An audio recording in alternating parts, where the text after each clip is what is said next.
அல்லேலூயா. உண்மையான ஜனமாய் இருப்பது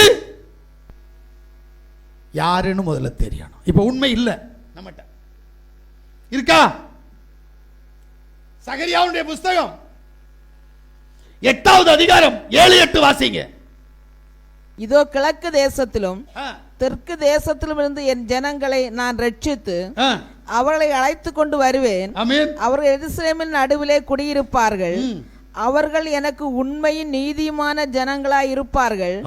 நான் அவர்களுக்கு தேவனாய் இருப்பேன் என்று சேனைகள் யாவா சொல்லுகிறார். வசனத்தை கேட்டியா? நீ இருக்கிற இடத்திலிருந்து கிழக்கிலும் மேற்கிலும் இருந்து ஜனத்தை கொண்டு வருவார். தீர்க்கதரிசி சொல்றான், தேவனுடைய வார்த்தை. கிழக்கிலும் மேற்கிலும் இருந்து ஜனங்களை கொண்டு வந்து அவர்களை ரட்சித்து அவர்களை அழைத்து கொண்டு வருவேன்.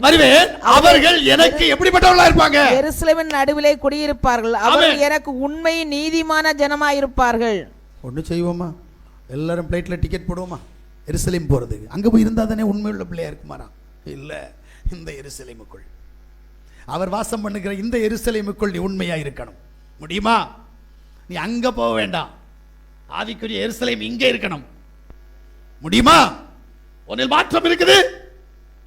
இப்படி இருந்தால் நீ உண்மை உள்ளவனாய் உண்மை உள்ளவளாய் மாற்ற முடியும். சங்கீதம் 18:23 வாசிங்க. அவர் முன்பாக நான் மன உண்மையுமாய் இருந்து என் துர்க்குணத்துக்கு என்னை விலக்கி காத்து கொண்டேன். ஆமென், அல்லேலூயா. இவன் தான் எப்பெல்லாம் துர்க்குணம் வருதோ அதையெல்லாம் விலக்கி விடுறானோ அவன் தான் உண்மை உள்ளவன். தேவனை தான் விரும்புறாரு. ஜபிக்க முடியல, உபவாசிக்க முடியல, வேதம் வாசிக்க முடியல, அப்போ என்ன செய்ய? அதனால இன்னிலிருந்து உபவாசிக்கணும், இன்னிலிருந்து ஜெபம் படிக்கண்டாம், இன்னிலிருந்து பைபிள் படிக்கண்டாம், இன்னிலிருந்து வெள்ளிக்கிழமை சபைக்கு போகண்டாம். அட பிசாசு பிடிச்சவனே, தேவ சமூகத்தில் உன்னை உண்மை உள்ளவன் என்று கருதினபடினால் இந்த காரியத்தை உனக்கு தருவேன் என்று சொன்னார். நீயோ உண்மை இல்லாமல் இருக்கிறபடினால் உன்னை வாந்தி பண்ணி போடுவேன் என்று சொன்னார். யோசிச்சு பாரு, சொன்னாரா இல்லையா? உண்மை இல்லை என்றால் வாந்தி பண்ணி போடுவேன் என்று சொன்னாரா இல்லையா? அப்ப உன் குடும்ப பிரச்சனை அத்தனையும் உன்கிட்ட வரும். உனக்கு இருக்கிற போராட்டம் அத்தனையும் உன்கிட்ட வரும். பாரம்பரிய கட்டு உன்கிட்ட வரும். ஏன்னா உன்னதான் அவர் விட்டுட்டாரு, கையை விட்டுருவாரு. அப்ப என்ன பண்றது? நான் சிலர்கிட்ட ரகசியமா சொல்லுவேன், மக்களே இதுல இருந்து தப்பணும்னா கொஞ்சம் ஜெபம் பண்ணேன். ஒரு பையன்கிட்ட நான் சொன்னேன், 5 நிமிஷமாவது ஜெபம் பண்ண மக்களே. அட போய் 5 நிமிஷம் என்ன 50 நிமிஷம் என்ன, எனக்கு அதெல்லாம் முடியாது. அப்போ உபத்திரப்படு,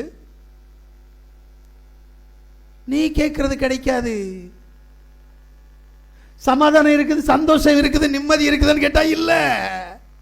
ஏன்? எனக்கே கஷ்டமா தான் இருக்குது. ஐயோ இப்படி இருக்குது, என்ன பண்றது? கேட்டா நாமத்துல ஞானசானம் எடுத்தேன், பாவ மன்னிப்பை பெற்றுக்கொண்டேன், நான் அவருடைய பிள்ளைன்ற. ஆனா உபத்திரம் ஒன்ன விட்டு போகலையே, பிரச்சனை ஒன்ன விட்டு போகலையே, என்ன பண்ணுவது? நீ திருந்தாம உனக்கு மாற்றம் வராது. அல்லேலூயா. அப்ப நீ உண்மை உள்ளவனா மாறணும். ஆமென். உன்னிடத்தில் உண்மை இருக்கணும். இருக்கா? இல்ல, அப்ப கிடைக்காது. உண்மையா இருந்தா என்ன கிடைக்கும் அதை மட்டும் பார்த்து நான் முடிச்சிடுறேன். சங்கீதம் 31:23 வாசிங்க. யாவுடைய பரிசுத்தவான்களே, நீங்கள் எல்லாரும் அவரில் அன்பு கூறுங்கள். உண்மையானவனை யார் தற்காத்து இடும்பு செய்கிறவனுக்கு பூரணமாய் பதிலளிப்பார். சொன்னது நல்லா புரிஞ்சுடுங்க. உண்மை உள்ளவனை தற்காப்பார். அப்ப பிசாசு ஒன்றை வராது. அப்ப போராட்டம் இடத்துல போராடி ஜெயிக்க முடியாது. நான் சொல்றது சரிதானே? ஆமென், அல்லேலூயா. உண்மையா இருந்துறேன். இதுல என்ன இருக்குது? ஜெபம் பண்றதுல உண்மை, ஆராதிக்கிறதுல உண்மை, இருதய சிந்தையில உண்மை, கிரியையில உண்மை. இந்த உண்மையா இருக்கிறதுக்கு என்ன வேணும் உனக்கு? சத்தியத்துல உண்மையா இருக்கணும். சத்தியம் மீன்ஸ் ஆராதனை, ஜெபம், உபவாசம். இவ்வளவுத்துல உண்மையா இருக்கிறதுக்கு ஒன்னு என்ன சொத்தியா கேட்டாரு? கஷ்டப்பட்டு சம்பாதிச்சு வச்சிருக்க சம்பாத்தியத்தை எல்லாம் கொண்டு என்கிட்ட கொடுன்னு பரிசுத்தவான் கிட்ட சொன்ன மாதிரி உன்கிட்ட சொன்னாரா? அப்போஸ்தலர் அதானே சொன்னாரு, உன்கிட்ட சொன்னாரா? அட்லீஸ்ட் ஜெபமாவது பண்ணேன். பிரைஸ் யேசுவா, அல்லேலூயா. ஆமா, கொடுத்து கொடுத்து என்னத்தைய கண்டேன். போதும் பாப்பா, நீ சலிச்சுக்கிட்டா உன் வாழ்க்கை அப்படித்தான் ஆகும். அல்லேலூயா. தானியேலின் புஸ்தகம் 6வது அதிகாரம் 4வது வசனம் என்ன சொல்லுது? அப்பொழுது பிரதானிகளும் தேசாதிபதிகளும் ராஜ்யத்தின் விசாரிப்பிலே தானியேலை குற்றப்படுத்தும்படி முகாந்தரம் தேடினார்கள். ஆனால் ஒரு முகாந்தரத்தையும் குற்றத்தையும் கண்டுபிடிக்க அவர்களால் கூடாதிருந்தது. அவன் உண்மை உள்ளவனாயிருந்தபடியால் அவன் மேல் சுமத்த யாதொரு குற்றமும் குறையும் காணப்படவில்லை. புரியலையா உனக்கு? நீ உண்மை உள்ளவனாயிருந்தால் ராஜாவே வந்து உன்னை குற்றப்படுத்த முடியாது. கஷ்டம். அப்ப எவ்வளவு பெரிய வல்லமை, எவ்வளவு பெரிய மகிமை உன்னிடத்தில் குற்றம் காண முடியாதான். இது மாதிரிதான் எங்க அப்பாவையும் குற்றம் கண்டுபிடிக்க பார்த்தாங்க. இவனிடத்தில் ஏதாவது ஒரு குற்றத்தை சொல்லி இவனை நாம் என்ன செய்ய வேண்டும், சிலுவையில் அறைய வேண்டும் என்று. ஒரு குற்றத்தையும் காண முடியல. ராஜா சொல்றான், நீங்கள் சொல்றபடி இவனிட்ட நான் ஒரு குற்றத்தையும் காணலையே, நான் இவனை விடுதலை செய்யட்டுமா? வேதபாரகம் பரிசேயரும் கிளர்ச்சி செய்தார்கள். ராஜ்யபாரம் அவனை விட்டு போய்விடும் என்பதற்காகவே ஒப்புக் கொடுத்தான். யோசிக்கிறீங்களா?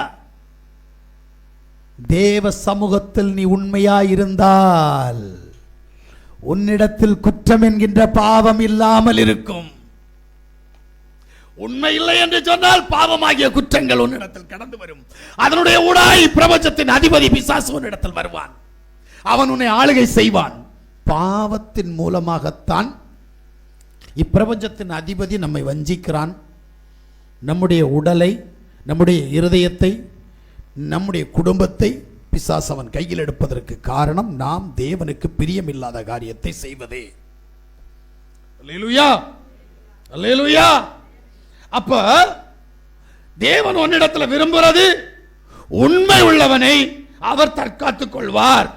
உண்மை உள்ளவனிடத்தில் சத்துருடைய கிரியைகள் இல்லாதபடி, குறை குற்றம் இல்லாதபடி அவனை பாதுகாத்துக் கொள்வார். எப்படி இருக்கிற? அல்லேலூயா. நீதிமொழியின் புஸ்தகம் 20வது அதிகாரம் 6, 7 ஆகிய வசனங்களை வாசிங்களே. மனுஷர் பெரும்பாலும் தங்கள் தயாளத்தை பரிசுத்தப்படுத்துவார்கள். உண்மையான மனுஷனை கண்டுபிடிப்பவன் யார்? நீதிமான் தன் உத்தமத்திலே நடக்கிறான். நீதிமான் தன் உத்தமத்திலே நடக்கிறான். அவனுக்கு பிறகு அவன் பிள்ளைகளும் பாக்கியவான்களாய் இருப்பார்கள். ஐயோ, ஏமா இப்படி எல்லாம் பேசுறீங்க? என் பிள்ளைய ஒழுங்கா வளர்க்க தெரியாம தானே என் பிள்ளை இந்த பாடுபடுது அப்படின்னு இருக்கிறோம். இப்ப நான் உத்தமனா இருந்தா, நான் உண்மை உள்ளவனா இருந்தா என் பிள்ளை நல்லா இருக்குமா? எப்படி வேதம்? இதைத்தான் நான் பல தடவை சொல்லிட்டு இருக்கிறேன். நீ திருந்து உன் பிள்ளை திருந்தோம், நீ திருந்து உன் பிள்ளை திருந்தோம். நானும் திருந்த மாட்டேன், என் பிள்ளை திருந்தினா போதும். நடக்குமான்னு கேட்டா நடக்காது.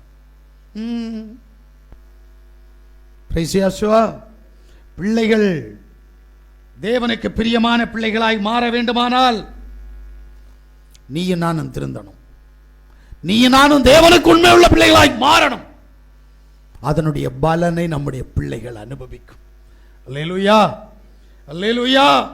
அப்ப தேவன் நம்மிடத்தில் விரும்புகிற காரியம், உபத்திரவத்தின் மத்தியிலும் போராட்டத்தின் மத்தியிலும் நாம தேவனுக்கு உண்மையா இருந்தால் தேவன் நமக்கு அவருடைய வல்லமையை, அவருடைய கிருபையை, அவருடைய ஆசீர்வாதங்களை தந்து அவர் நம்மை வழிநடத்தக்கூடியவராய் இருக்கிறார்.